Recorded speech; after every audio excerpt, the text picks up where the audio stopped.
Only a few years ago, Turkey was seen as a model for other Muslim societies in the region. Democratic, economically vibrant, culturally tolerant. Turkey was seen by many as the country that managed to connect Western democratic rules with respect for the religious habits of its Muslim majority.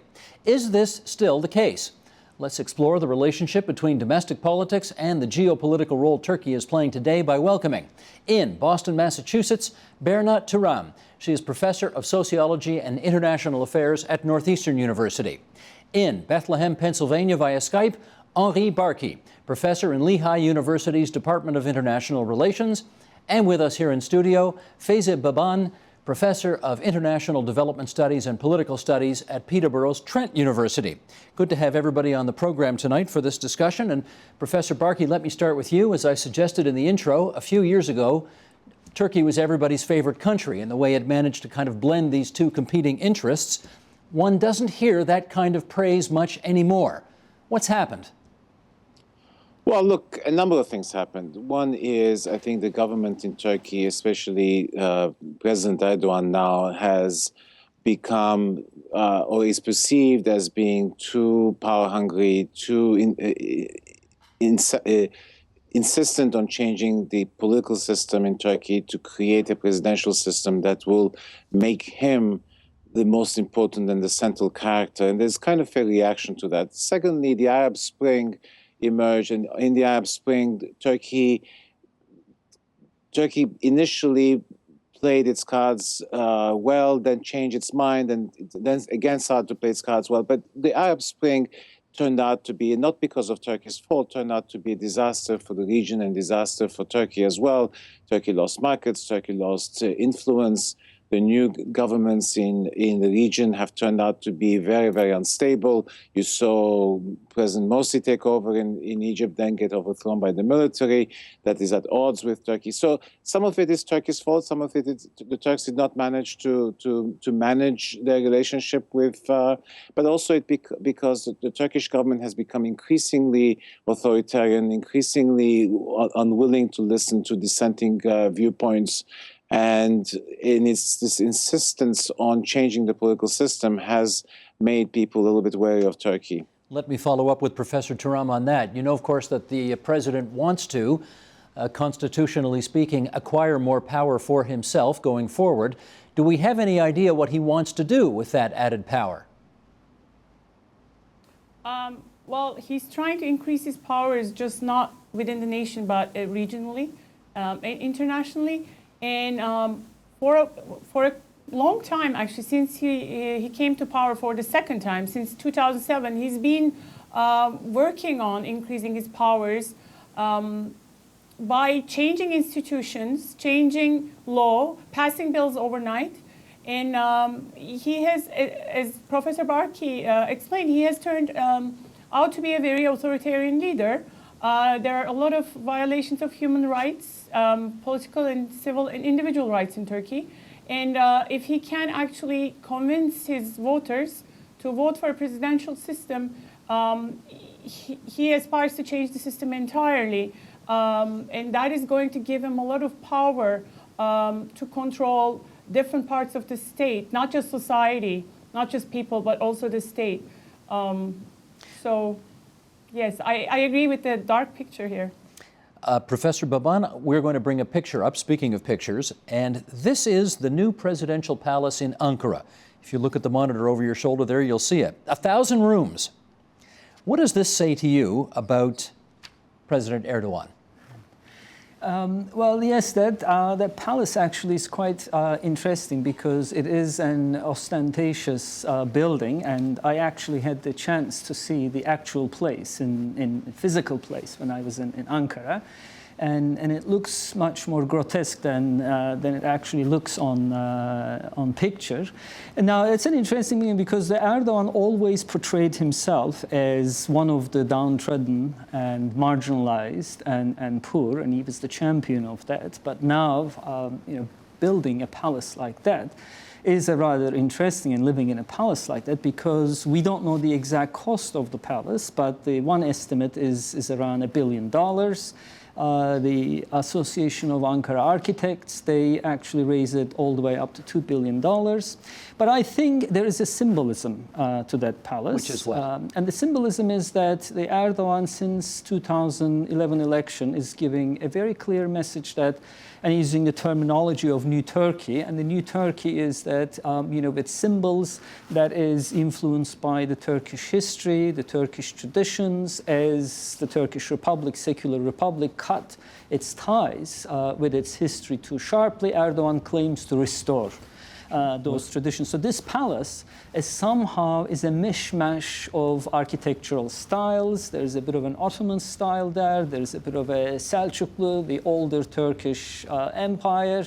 Inside the decoration is like that. So there is an attempt to actually project a new identity, new image. Well, let me follow up with Professor Barkey on that. A new style and a new image. On the other hand, does it seem a bit like he's trying to project himself as the new Ataturk? I think he has greater ambitions than that in terms of he wants to be. Look, it's very difficult to replace Ataturk in Turkish history. I mean, nobody can replace him, but there's a way of surpassing him, if you want, in the sense that Erdogan can claim that he's won more elections, really democratic elections, and that's true, than Ataturk has, and he has achieved all these things by getting the people's consent rather than doing it by diktat like Ataturk did. But of course, it's a different time period, etc. I think you can call it a second Ataturk, but I don't necessarily think that Erdogan sees himself as, or compares himself to Ataturk. I think he sees himself in a much grander, much larger historical figure, and somebody who's going to be in Turkish history for longer in some ways than Ataturk has. But still, in many people's minds, nobody can replace Ataturk. So it's a different approach, I think. Professor Turam, there's still, I think, a great chunk of Turkey that loves Ataturk. And I wonder whether you feel President Erdogan is similarly loved by a large chunk of the population. Well, the comparison is very difficult, but let me say this. Different time periods. So Ataturk promised independence to his people, and he told them that he was building a modern nation state, building a nation, and he actually delivered that. So whatever he promised, he gave. Yes, he may have been authoritarian, but at that time, we're talking about 1920s and 30s, Turkey is coming out of an empire. He had to disconnect with an empire.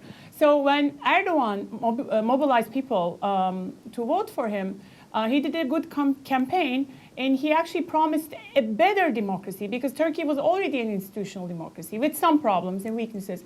But he promised a better, deeper democracy with more rights, because freedom of religion was a problem. And so most of the liberal Democrats, even social democrats, believed him that he wanted more freedoms. But at the end of the day, he delivered none of what he promised. Turkey is not a better democracy. It's actually a much more authoritarian state. And the only freedom that he agrees to deliver has been freedom of religion. So other freedoms have been violated. At different time periods, people had different expectations. So Turkey at that time cannot be compared to Turkey at this time. Most of the world is democratized, and he's actually doing all this authoritarian actions at a time when authoritarian regimes died out, except for in the Middle East.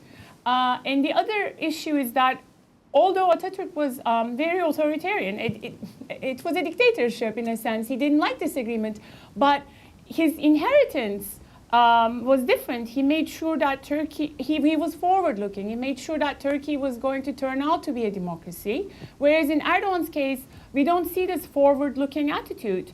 It looks like he only cares about his time, his own power, and the other difference is that the government and the state is corrupt. There is almost no accountability, and there is no keeping the promise. So half of the society doesn't trust him anymore, and I don't think Ataturk ever had that problem during his life or after. Well, in fact, Feyza, he said a few years ago, we want to raise pious generations. What's he doing to ensure that that happens? Well, he's doing a couple of things to ensure that. The one thing is that there is an increased number of schools with enhanced religious curriculum. because these schools were a minority before, and they were actually set up to educate imams and so on and so forth. But in recent years, the Erdogan government actually mainstreaming those schools and try to shift larger number of students into those schools. So that's the most significant thing probably to to introduce a religious curriculum into a secular education system, and that creates a great deal of sensitivity and tension, especially in Western Turkey, in urban areas, because sometimes actually you're not given the choice, but you're assigned to go to that school, depending on your address. And then one day the school that's in your neighborhood turns into these religiously oriented schools, and then your child is assigned to go there, whether you like it or not. Do you regret this direction? Well, I would regret it, because the thing is that the Turkey is a secular country, and I think what Turkey proved, and when, as you said in your introduction, that Turkey was a model for the rest of the Middle East, is that precisely because of that, it tried to combine the secularism and the parliamentary democracy in a Muslim country, and that's what it was interesting. And it's actually quite interesting, because in his first visit to Egypt, Erdogan advised Muslim Brotherhood in Egyptian parliament to stay in secularism, and advised them actually to value secularism, which created a great deal of discomfort in Egypt, which showed that he understood the importance of it. But as Professor Turam said, in the last couple of years, there's definitely a shift from that agenda. Now, in terms of everyday life... Well, hang on a second, Yes. because I want to understand that shift a little bit better. Professor Barkey, I just heard Feyza Baban say Turkey is a secular country. Do you believe Turkey is still a secular country? Look, individuals may or may not be secular. Institutions have to be secular. Institutions, by definition, have to be secular. At this stage, I think in name, those institutions are secular, but in practice, they may not be. But let me just put this a little bit in context. I think when you look at Turkey, whoever has been in power has always defined liberty as liberty for my supporters and not liberty for the others. When the center-right was in power, it was liberty for the people who supported the center-right. When the center-left was in power, the liberty was defined only for people who believed in that particular ideology. By that I mean people who went to jail for what they said. And we are seeing exactly the same thing now in Turkey. That is that people who are for AKP are feeling much better, much more secure. But people who are opposed to the AKP find that the pressure of the state, the power of the state is bearing on them. But that has always been the case with Turkey. For some reason, what is lacking in Turkey is tolerance for the other. Tolerance for, if you are a secular person, for the person who's religious, if you're religious, for vice versa, if you're left, for the right, etc. Somehow, nobody seems to be tolerant of the other in Turkey, and I don't know why that is the case. And Professor Turam, can you tell me about the military? Do you believe that the military is still a political player today in the way it has been? Well, one of the good things that Erdogan and his party, AKP, did in its first period between 2002 and 2007 was to put the military into its place, because military in the Turkish history, in the Republican Turkish history, played this role, this hegemonic role, which controlled politics. And there has been periodic coups. So Erdogan put an end to this. And again, in his first term, I think that was an important political reform. So we were all hopeful, because he was also accomplishing other political reforms.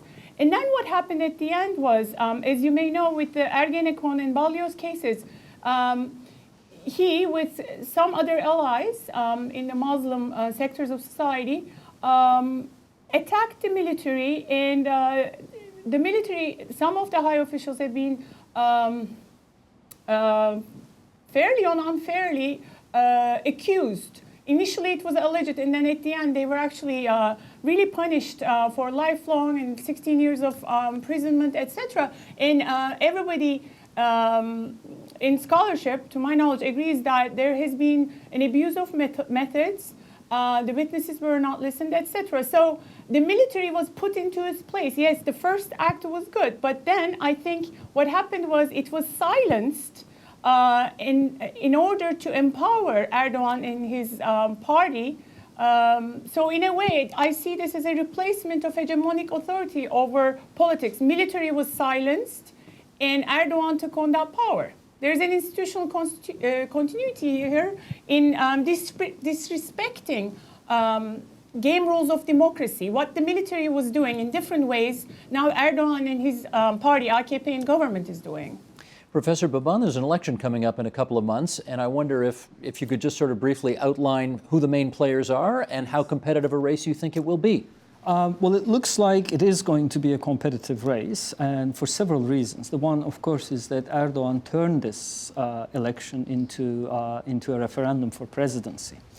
He wants to push for the regime change, and this election is very important because he has to get enough number of MPs, or the AKP, Justice and Development Party, has to get enough number of MPs to push a constitutional change. So AKP and his party is still a formidable force.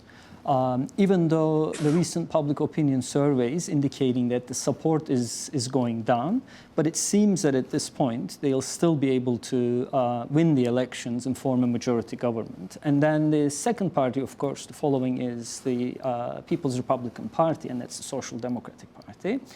And they're always in the between 20-25% band, but the key player in this election is the People's Democracy Party, and that's the Kurdish party. And the first time the Kurdish movement decided to enter into elections as a political party. Before, they were entering as independent candidates because of the 10% electoral threshold in Turkey. And that 10% electoral threshold unfairly leaves huge number of votes outside if you can't pass that threshold. But this time, they're at least 10% of the population, so even more. But there's a significant number of course, Kurds vote for AKP and Justice and Development Party, especially in the southeast. It's almost 50-50. The half of Kurds vote for Justice and Development Party. So there is a great deal of competition. And if the People's Democratic Party passes that 10% electoral threshold, then it actually puts an end to Erdogan's presidency dreams. Why do you think? Whether they will pass or not? No. Why would that? Well, it's that because in order to be able to pass the constitutional change, the Justice and Development Party needs at least a 330 member of parliament. But when HDP passes the 10% threshold, then it's very difficult for Justice and Development Party to reach even the 300 level. Professor Barkey, how do you handicap the upcoming election? Well, I think it's very close. It's close in the sense that the only question in this election is whether or not, as Professor Baban said, HDP crosses the 10% threshold. At this stage, I don't know if it's going to make it. It may end up getting 9.99% and not make the 10% threshold. But either way, there is going to be a major crisis in Turkey after the elections, because if HDP doesn't make it into parliament and wins, let's say, 9.9% of the vote, and he kind of misses it by a slither, then you will have essentially a representational crisis, and people are going to look at this election as being illegitimate. And there's going to be a lot of pressure on the government that is formed to maybe have another set of elections, because having 10% of the population not represented in parliament is going to, and it's actually going to be more than 10% because you have other parties that will also not make it through. It's going to create a constitutional crisis. If the HDP makes it through and the 10% threshold, then you have another problem, and that is that AKP, certainly Erdogan, will not have the requisite 330 votes that they need to go and have a referendum on the constitution. And that's where you're going to see enormous amount of conflict between the parties and Erdogan, with Erdogan trying to make deals behind and try to get MPs to vote for his constitutional change or for the referendum. So it's going to be very, very messy. I actually think this election is the beginning of a severe crisis in Turkish politics, a crisis whose outcome we cannot predict. Bernard Turam, a political crisis in the making, would you call it that as well? Well, I don't know if I'm that pessimistic. I agree with almost everything that has been said so far.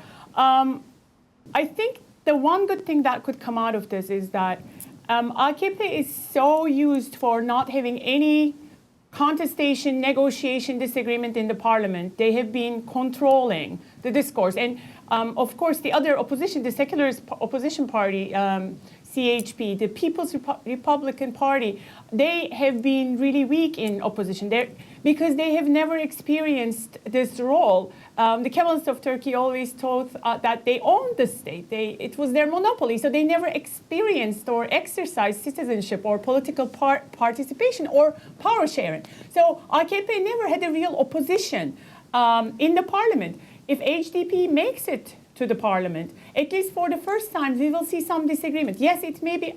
I totally agree with Professor Barki. It's going to be a very tough situation.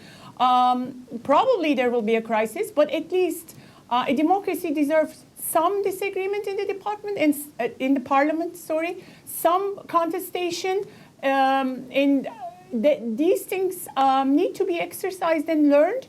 I think both CHP and AKP never had the chance to exercise this kind of political contestation, which is very bad for a democracy. So in that sense, I'm actually optimistic if HDP makes it there. Yes, there will be problems following, but at least we're taking one step ahead from this entire hegemony of AKP in the parliament and silence of the opposition. I mean, they try, but it's not really making a difference. Let's talk, Professor Baban, a little bit about friends and enemies. The ambassador was in that chair, the Turkish ambassador to Canada, earlier in the program, and I asked him, how good were the relations with the neighbors? And, he said pretty good except for Syria. Let's go a little further than that, though. Do you think Turkey has genuine allies in the Middle East right now?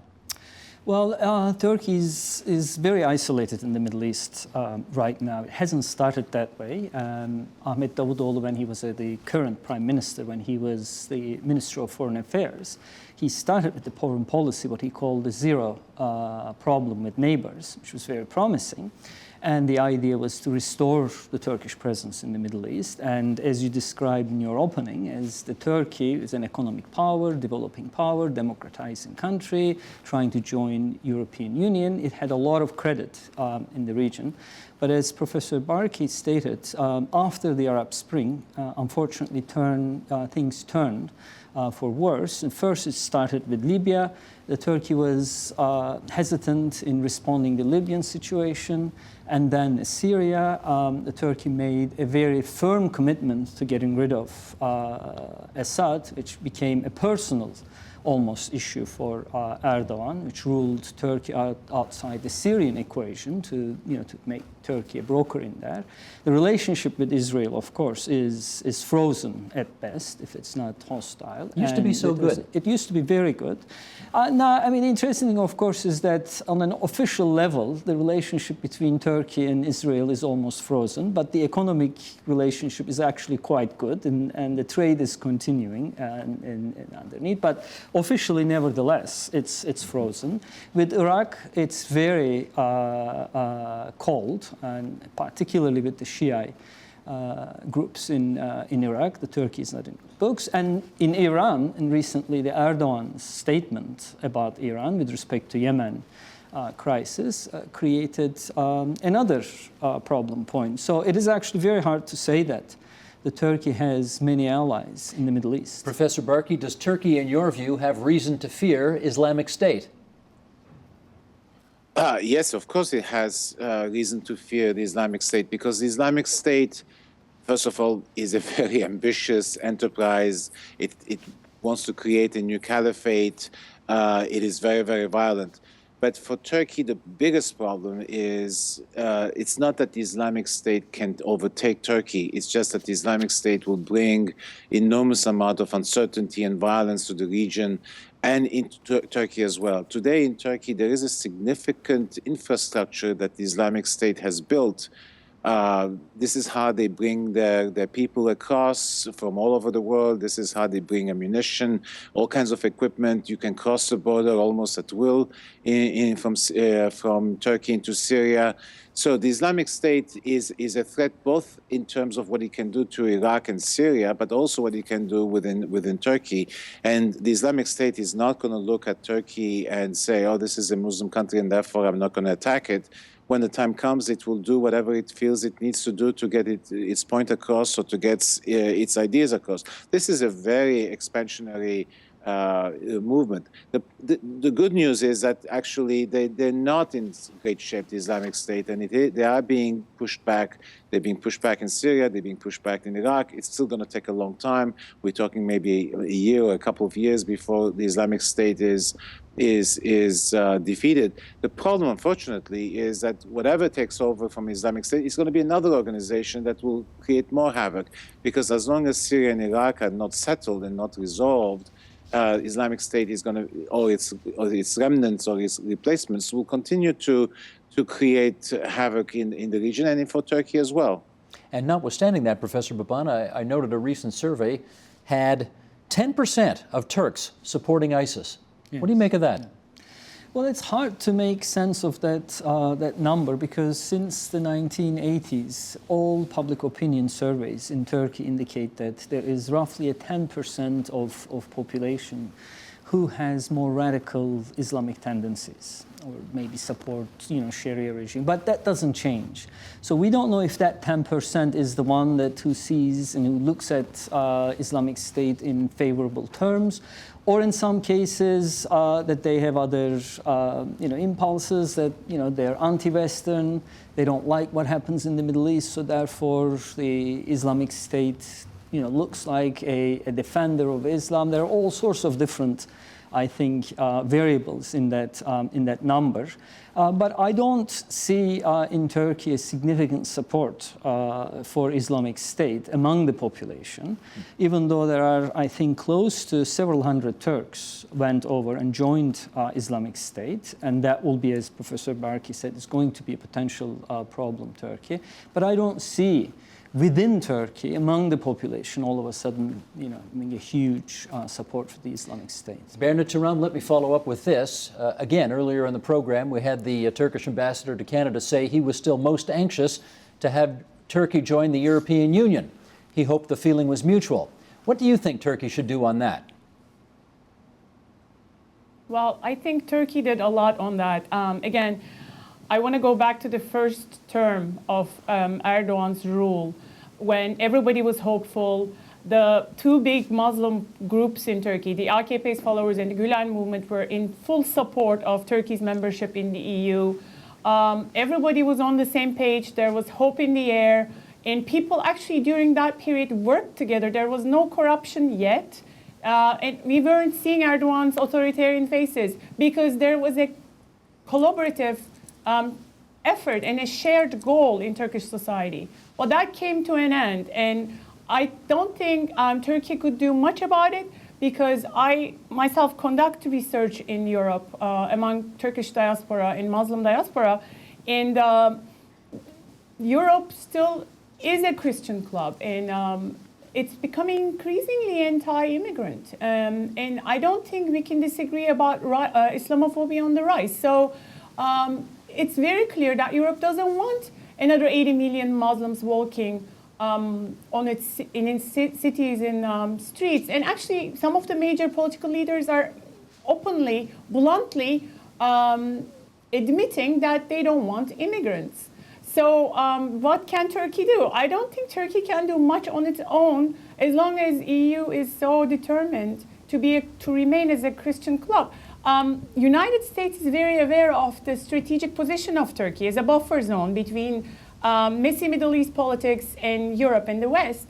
But Europe doesn't seem to recognize that. So especially France and Germany are not very willing to accept Turkey in the near future. With just a few minutes left here, Professor Barkey, I want to put a couple of pictures up on the screen here and then have you interpret what they mean for us. So here they come. The first one is President Erdogan and the Palestinian leader Abbas against a presidential backdrop of guards dressed in historic military costumes of 16 Turkic states. Here's the second one, the Prime Minister being welcomed by policemen dressed in Ottoman-era costumes. And the question is whether or not the current president is trying to sort of recapture a bit of neo-Ottomanism. First of all, what is that? And second of all, do you think he's trying to do that? Look, you can call it nostalgia, but it's kind of not chic nostalgia. I don't know how to politely put it, but it's look, it looks a little bit grotesque. It offends your fashion statement, does it? Mine maybe, but maybe it doesn't others. I mean, look, we can't discuss colors and tastes.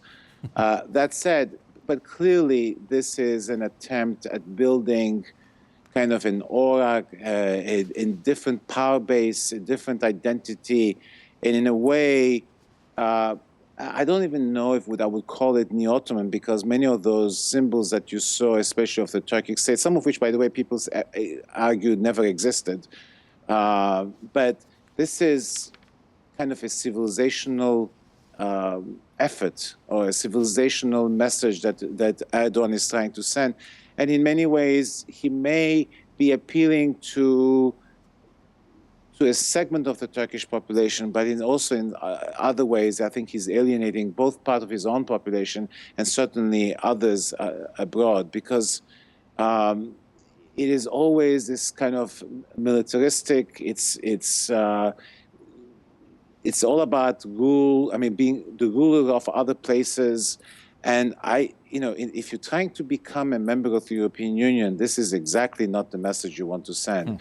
And in fact, I mean, Professor Turam said something about Turkey's strategic place and importance that the Americans, we here appreciate. It's true, but I think we and the Turks misunderstood where the Europeans are coming from when it comes to European perceptions of Turkey. What they really needed was not another strategic argument for why Turkey should become a member of the European Union, but rather an ideational, I mean, an idea that Turkey was going to provide, something Turkey was aspiring to in terms of values.